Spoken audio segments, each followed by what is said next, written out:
ሰዎች ጥሩ የሆኑት ነሰሰርልኛ ጥሩ ስለሆነ ላይሆን ይችላል። እኛም ፈርተው ሊሆን ይችላል። ልጆቻችን ለኛ ጥሩ የሆኑት እኛም ፈርተው ከሆነ በጣም አደጋ። ሚስቶቻችን ምላሳችንና ሌላ ልናደርግባቸው የምንችልን ጉዳት ፈርተው ከሆነ ጥሩ የሆኑት አደጋ ውስጥ ነው ያለነው።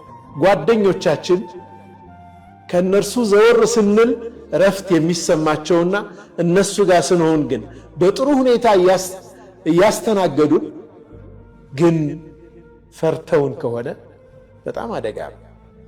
ስነ ምግባራችን መታነጽ ያለበት በመልካምነታችን እንጂ ክፉ ሆነን ሰዎች ጥሩ እንዲሆኑ የምናስገድድ አይደለም መሆን ያለብን።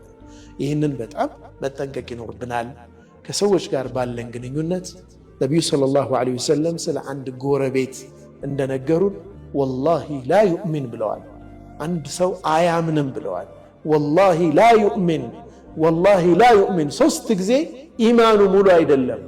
ሰሓቦቹ መን ያ ረሱለላህ ሰለላሁ ዐለይሂ ወሰለም፣ መን ላ የእመኑ ጃሩሁ በዋኢቀሁ ብለዋል።